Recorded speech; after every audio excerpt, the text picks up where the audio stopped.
queridos, que Deus abençoe a cada um, continue dando graça, fortalecendo os seus filhos. E hoje eu quero falar com você sobre os dons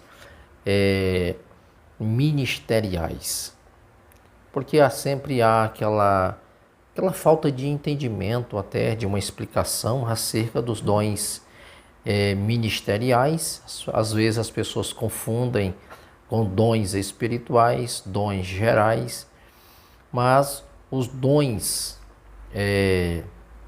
ministeriais é uma capacitação divina listada em Efésios capítulo 4, versículo 11, que Jesus deu à igreja para o seu crescimento e a edificação, sendo os 5 principais. Quais são eles?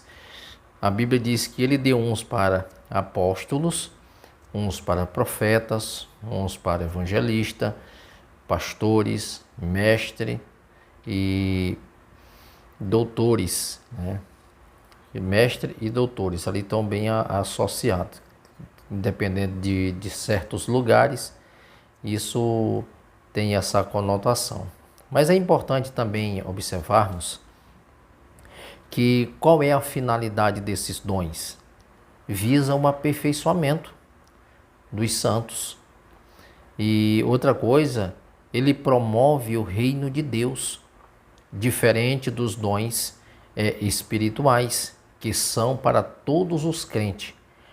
Cada um tem uma função específica, como enviar, proclamar a vontade de Deus, pregar o evangelho, cuidar do rebanho ou ensinar as escrituras, visando a maturidade e a unidade do corpo de Cristo. Então, a gente vai observar, e eu vou até destacar aqui, destaquei para uma melhor compreensão, os 5 dons ministeriais. O primeiro é apóstolo. Qual é o papel do apóstolo? Apóstolo, logo nós entendemos que é enviados para estabelecer e expandir a igreja, levando o evangelho a novos lugares. Então, esse é o papel do apóstolo. O apóstolo é enviar, é enviado, cuja a finalidade dessa pessoa ser enviado é estabelecer e expandir a igreja. A gente vai ver isso na Pedro, Paulo e os demais apóstolos, quando a igreja em Jerusalém, a igreja se dispersou por causa da perseguição. Ali era uma ação realmente de Deus, até para que aquelas pessoas elas viessem proclamar o evangelho em muitos lugares, cidades, aldeias, províncias. Então o evangelho ele foi sendo pregado aonde eles chegavam. Paulo foi um dos maiores implantadores, né, de igreja. E qual é a finalidade desse segundo dom ministerial, que é profeta? Qual é a finalidade, qual é o papel do profeta? Proclamar a mensagem de Deus. Revelam sua vontade e exorta ao povo. Ou seja, o profeta, o papel do profeta aqui é transmitir a vontade de Deus. Quando você olha para o Antigo Testamento, o profeta, ele era um representante de Deus diante do povo. Aquilo que Deus transmitia aos seus profetas, e os profetas relatavam ao povo o propósito, a vontade, né, de Deus para uma nação. Aqui a gente observa que o papel do profeta é esse, ele é um representante de Deus diante do povo, é um arauto, ele fala o que Deus ordena, transmite para o povo a vontade de Deus para a edificação, para uma mudança, para uma correção de um povo, de uma nação. Então, o papel do profeta é justamente isso, proclamar a mensagem de Deus, revelar sua vontade e exortar o povo. Terceiro aqui, evangelista, focando em comunicar o evangelho e atrair novos membros para a igreja. Então, qual é a função do evangelista? O evangelista ele está focado, né, em comunicar o evangelho, ensinar, transmitir esta palavra. E qual é o benefício? Trazer, atrair novos membros para para a Igreja de Cristo, para a comunidade dos santos. Então esse é o papel do evangelista, transmitir uma mensagem e trazer as pessoas a esta comunidade dos santos, dos eleitos, dos salvos, né, dos súditos. O pastor, que é o quarto dom aqui, a gente vê que ele tem um papel fundamental para a igreja. Por exemplo, qual é o papel do pastor? Apacentar. O pastor ele é um apacentador, aquele que promove o pasto, ele cuida. O pastor é responsável pelo alimento, pela comida diária, para o sustento dos santos, para que a igreja cresça no conhecimento. Então, e outra coisa importante, o papel do pastor é guiar o rebanho. Você tem a figura de um pastor no Antigo Testamento, era conduzir o rebanho aos pastos verdejantes, às águas tranquilas, proteger o rebanho. Então o pastor ele tem esse cuidado mais próximo de estar também exortando o rebanho, de estar instruindo o rebanho. Então esse é o papel de um pastor. Então muitos têm esse dom de apacentador, de conselheiro, alguém que exorta, alguém que promove o pasto, que está ali dando a essa igreja uma alimentação saudável para que o corpo seja nutrido. Então esse é o papel do pastor. Quinto aqui, mestre ou doutor. Qual é o papel do mestre e do doutor? É de ensinar, né, a palavra de Deus, aprofundando o conhecimento das Escrituras para a edificação. O papel do mestre é trazer as pessoas justamente para esse ensino, é aprofundar o conhecimento, é levar as pessoas a compreender o propósito da sua vida como cristão, no serviço. O que vai trazer esclarecimento, entendimento, amadurecimento, uma experiência profunda? É justamente quando eu me disponho a buscar na palavra, me aprofundar na palavra. Então esse é o propósito dos dons. E é importante que cada dom ele tenha a sua finalidade. A gente vê aqui, são 5 áreas que precisam ser atuadas, e tudo isso é para um aperfeiçoamento, para a unidade da fé. É importante que há um propósito em tudo isso. Qual é o propósito?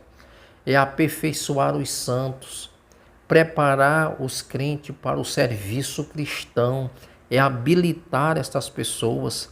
Se essas áreas da nossa vida ela não tiver respaldado na palavra, e se não tiver desenvolvendo essas funções, certamente nós vai ter áreas da nossa vida que vai estar incompleta, e isso vamos deixar de prestar a Deus um culto perfeito, uma adoração perfeita, uma rendição, uma consciência, uma mente voltada para Deus. Então, o propósito é o aperfeiçoamento dos santos, para que o serviço cristão ele seja bem desenvolvido. Quando se fala de serviço cristão, é você saber o que você está oferecendo. Qual é o seu papel na igreja? Qual é a importância nesse reino para um bom serviço? Então isso é importante para esse crescimento.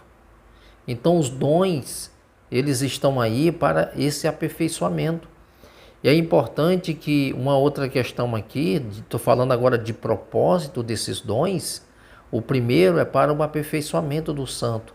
O segundo propósito aqui é para edificar o corpo de Cristo. Então esse é o propósito dos dons, para o aperfeiçoamento e para a edificação do corpo de Cristo. Promover o crescimento e a unidade da igreja. Uma igreja que tem esse conhecimento, esse entendimento, ela está buscando Deus na palavra, se aprofunda no ensino. Essa igreja, ela vai crescer, ela vai desenvolver, ela vai amadurecer. Esses irmãos vão ter um entendimento para esse crescimento. O terceiro propósito aqui é desenvolver uma vida espiritual. Como nós vamos desenvolver uma vida espiritual? Ajudar os discípulos a amadurecer em fé. O propósito dos dons ministeriais era para promover justamente isso. Nós precisamos desenvolver a nossa vida espiritual. Nós não podemos ficar simplesmente estagnados, sem compreender o propósito de Deus, de estarmos estacionados. Quando você tem esse discernimento, você compreende um propósito pelo qual você foi chamado por Deus. Você não foi chamado por Deus simplesmente para um preenchimento de um lugar, mas você é uma peça principal para o crescimento. Você é uma peça principal para uma divulgação. Você é uma peça fundamental para que possa haver no meio do povo de Deus uma pureza. Porque nós fomos chamados para um propósito e com propósito de crescimento, de revelar Cristo através da nossa própria vida e daquilo que eu tenho instruído as pessoas. Então, o propósito dos dons é para desenvolver a vida espiritual, se tornar uma pessoa entendida a respeito daquilo que Deus tem proposto como promessa, como propósito para as nossas vidas. É importante que há uma diferença para os dons espirituais, enquanto os dons ministeriais são para alguns ofícios, né? E os ministeriais são para, por exemplo, aqui, como, por exemplo, os dons espirituais, como sabedoria, dom de cura, são concedidos a todos os crentes para o serviço, sendo os dons ministeriais papéis específicos de lideranças e serviço dentro da igreja. Então, querida, olha a diferença aqui, dons ministeriais e dons espirituais. Dons espirituais é para todos os santos. Dons ministeriais são para algumas pessoas. Então a gente vai perceber que dentre o povo de Deus, ele separou alguns e deu esses dons ministeriais. Os dons espirituais é para os eleitos, é para os santos, para a igreja. Então, a gente vai ouvir claramente aqui os dons espirituais, como sabedoria e cura, são concedidos aos santos. E isso é gratificante para a igreja do Senhor Jesus, ela ter esse entendimento para esse crescimento. Se essa palavra trouxe esclarecimento para a sua vida, que Deus continue te abençoando e te fortalecendo, em nome do Senhor Jesus.